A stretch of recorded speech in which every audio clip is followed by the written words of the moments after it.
Vintage embroidery transfers can be a really fun and inexpensive way to play around with fabric and floss. I'm Michelle, this is my romantic tangle, and I started collecting these a few years back for a project and then kind of never stopped. And along the way, I have learned some lessons and made some mistakes, and so I thought I would put together my best tips for dealing with vintage hot iron transfers, in case I can save you a little bit of the trouble I caused myself. The first thing to be aware of is that these Aunt Martha's hot iron transfers are still being produced today. So if you find one online at an auction site or in an antique mall and it's expensive, be aware that they sell a limited selection of them at Walmart for 97 cents, and you can buy them at a quilt shop for about $2. Grandma's Attic in Dallas, Oregon, I know has a fantastic selection and they do mail order. I don't know that everything that has ever been available is still available, but before you go spending a lot of money, do check and see if you can buy it brand new, because if you do buy a new one, the transfers are going to work. If you buy old ones, you're taking a little bit of a gamble. Assuming that you have found a great price and you have found the design you want. I found one a couple years ago at an antique mall and I was ready to buy it. And I peeked inside, and the hot iron transfer sheet that was inside the envelope was not the image on the outside of the packaging that I had fallen for and decided to purchase. I was very glad that I caught that in time and didn't make a mistake. And if someone's selling online or at an antique shop, I expect them to take the time to check. But if you're finding them in thrift stores or at estate sales, it's kind of buyer beware. Also be aware that someone, because you have to cut off the individual design you want to transfer, the one you want may not be in that envelope. This is a newer transfer, so it is pristine and the way that it should be. Once the years pass, things get a little different. This one, I think, was stored in a hot place, and you can see that the ink has migrated off of the original image to where it was folded against another piece of the paper. I don't know if that ink, the little faint bits of ink, are going to transfer to your fabric or not if you try to hot iron this. I haven't chosen to take the gamble.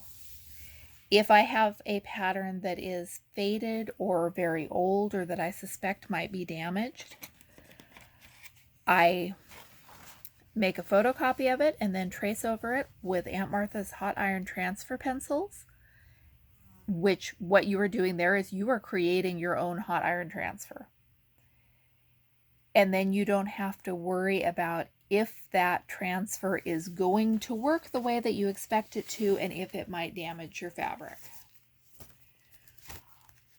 Also, with some of the really old patterns like these Bogart, they're on a super fine tissue paper, so I make the choice to reproduce it and make another transfer and then save this for someone else to use down the road or for something else. Desperate times call for desperate measures, and when I bought this one at the thrift shop, I really wanted to stitch this lamp.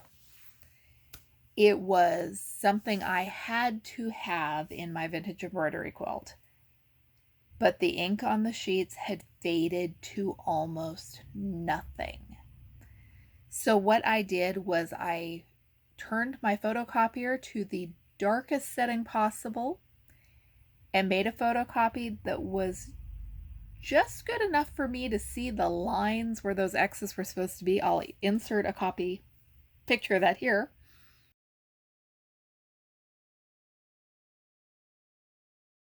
And then I went over it with the transfer pencil, gave myself a little bit of ice train, but I got the pattern and I stitched that lamp.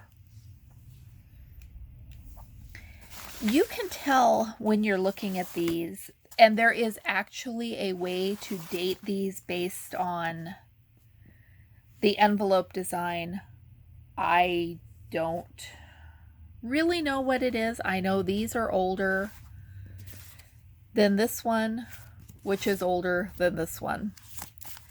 Dead giveaway is the UPC down there in the corner and the Made in America.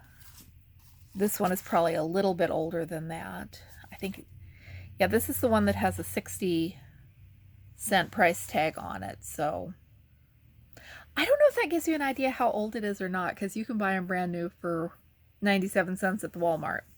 These are all kinds of fun, and they are easy to come by. When I started wanting to use them for a project, I dug through my mom's toll painting pattern stash where she had taken all of Great Grandma's hot iron transfers and saved them for inspiration. They turn up in thrift stores, they turn up at estate sales. I bought a massive box of them for $5 a few years back. So you can either get phenomenal deals on old ones, or the new ones are not that expensive. I have done shrink plastic and made needle binders, and I've got some other ideas for these. I'm Michelle, this is my Romantic Tangle, and I've got a whole playlist of hot iron transfer videos that I'll link to in the description down below and have here in the end card.